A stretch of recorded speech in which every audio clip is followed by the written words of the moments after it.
এ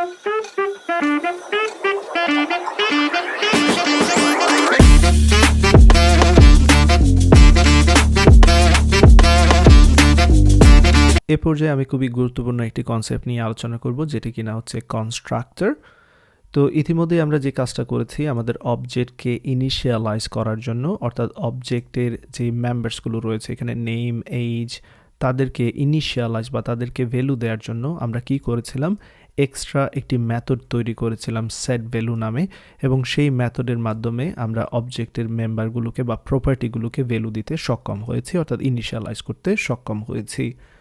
তো আমরা যদি এই কাজটা যখন অবজেক্ট ক্রিয়েট করছি তখনই যদি করতে পারি তাহলে ডেফিনেটলি অনেক বেটার হবে।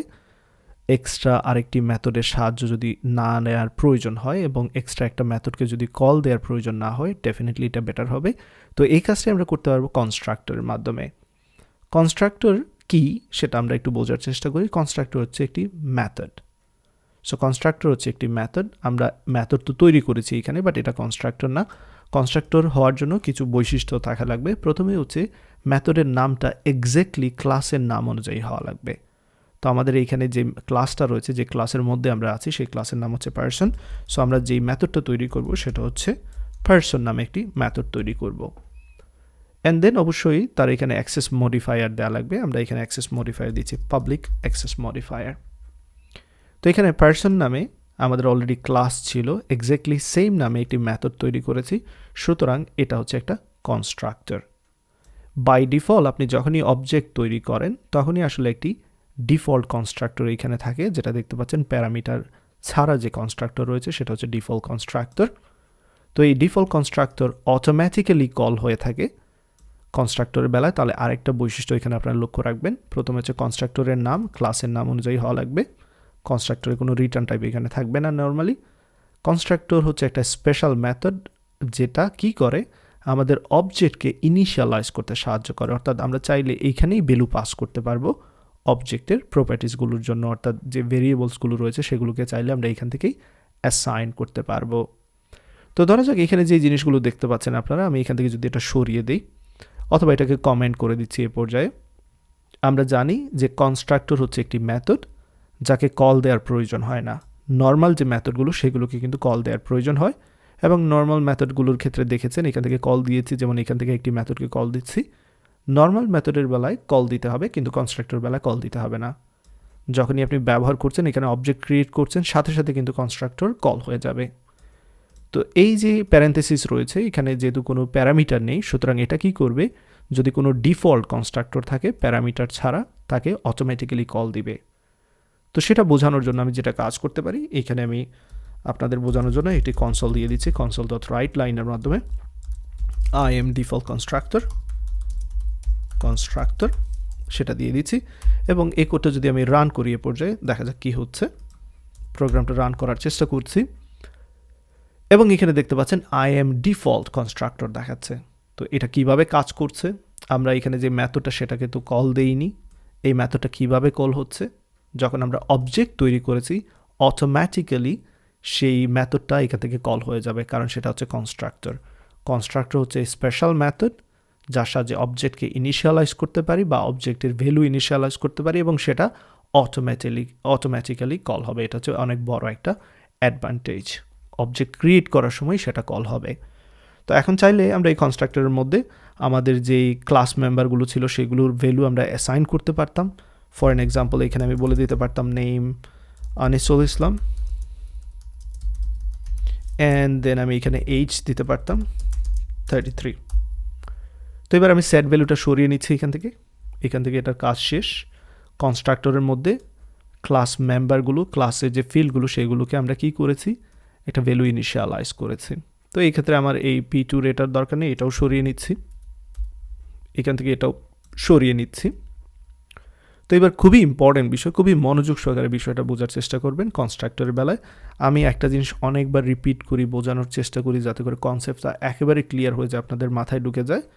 আবারও রিপিট করছি, যতগুলো অবজেক্ট ওরিয়েন্টেড প্রোগ্রামিং ল্যাঙ্গুয়েজ আছে সবগুলোর ক্ষেত্রেই কনসেপ্ট সেম, অথবা লেখার ধরনটা ডিফারেন্ট বা সিনট্যাক্স ওয়াইজ কিছু ডিফারেন্ট থাকবে।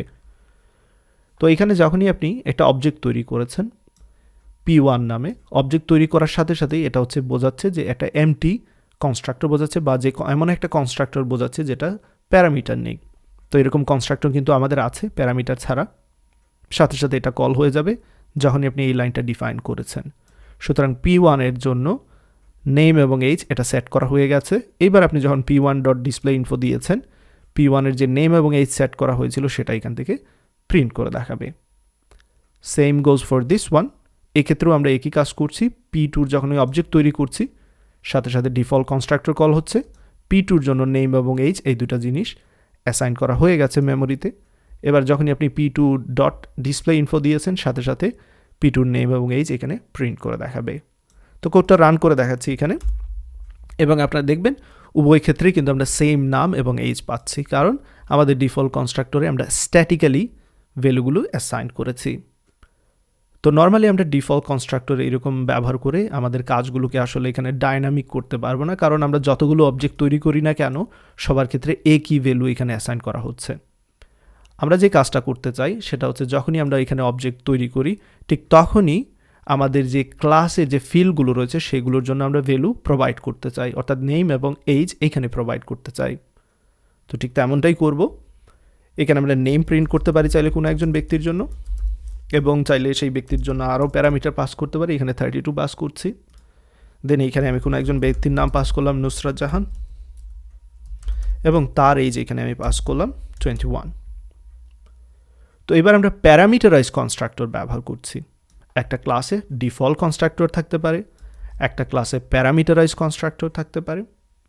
তো এবার যদি আমরা প্যারামিটার এখানে পাস করি, আমরা জানি আমরা প্রথমে একটা স্ট্রিং পাস করছি। লক্ষ্য রাখবেন অবজেক্টের বেলা এখানে প্রথমে স্ট্রিং অ্যান্ড দেন ইন্টিজার একটা প্যারামিটার পাস করছি বা ভ্যালু পাস করছি। সো সেগুলো আমাকে নিতে হবে। স্ট্রিং এন দিয়ে আমি এখানে নেমকে রেফার করছি, ইন্টিজার এ দিয়ে আমি এখানে এইজকে রেফার করছি। তো এবার যে কাজটা করব আমরা এখানে নেইমের মধ্যে আমাদের এই ক্লাসের যে মেম্বার রয়েছে যেটা কিনা নেইম, সেই নেইমের মধ্যে এনকে অ্যাসাইন করব এবং এইজের মধ্যে একে অ্যাসাইন করব। পরবর্তীতে আমরা আরও বেটার নেমিং এখানে ইউজ করব। এই মুহূর্তে জাস্ট জিনিসগুলো আমি খুবই ইজিলি বোঝানোর চেষ্টা করছি। অ্যান্ড দেন আমরা ডিফল্টগুলোর ক্ষেত্রে হয়তো বা ডিফল্ট একটা ভ্যালু দিতে পারি এখানে টেস্ট, এবং এইজ এখানে সাপোজ এখানে 15 বা সামথিং দিয়ে দিচ্ছি, এইজ 0 অথবা 15 দিয়ে দিচ্ছি, এটা ডিফল্ট। সো এটা হচ্ছে ডিফল্ট কনস্ট্রাক্টর, এটা হচ্ছে প্যারামিটারাইজ কনস্ট্রাক্টর। তো আমরা যেহেতু এখানে প্যারামিটারাইজ অবজেক্ট তৈরি করছি, অর্থাৎ অবজেক্ট তৈরি করার সময় ভ্যালু দিচ্ছি, সেক্ষেত্রে প্যারামিটারাইজ কনস্ট্রাক্টর অটোমেটিক্যালি কল হবে। বাট আপনি যদি এরকম করেন, আমি নিচে আরেকটা কাজ করছি, আরেকটি অবজেক্ট তৈরি করছি যেটা কিনা ডিফল্ট কনস্ট্রাক্টর বা প্যারামিটার ছাড়া যেটা, সেটা যদি তৈরি করি আমরা, সেক্ষেত্রে কী হবে, প্যারামিটারাইজ কনস্ট্রাক্টর কল হবে না, ডিফল্ট কনস্ট্রাক্টরে যাবে। ডিফল্ট কনস্ট্রাক্টরের নেম এবং এইজ এটা সেট হবে, এবং সেই P3 জন্য যে নেম এইজ যেটা সেট হয়েছে সেটা এখানে প্রিন্ট করে দেখাবে। তো চলুন সেই কাজটা আমরা করি।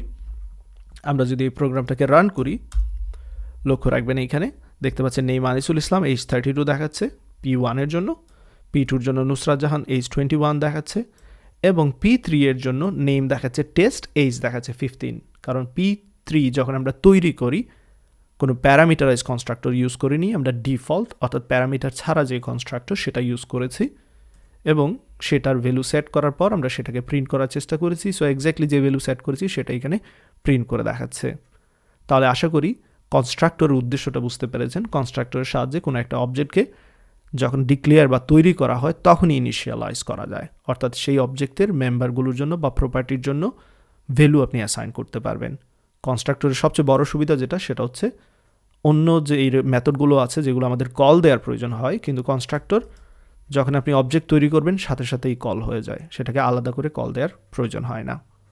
কনস্ট্রাক্টরের নাম অবশ্যই ক্লাস, যে ক্লাসের অন্তর্ভুক্ত সেই ক্লাসের নামের সাথে মিল রেখেই আপনি কনস্ট্রাক্টর তৈরি করতে হবে। যেহেতু আমরা পার্সন ক্লাস ইউজ করছি, সেক্ষেত্রে কনস্ট্রাক্টরগুলোর নাম এক্স্যাক্টলি সেম হতে হবে। আশা করি এতটুকু ক্লিয়ার করা হয়ে গেছে কনস্ট্রাক্টর সম্পর্কে।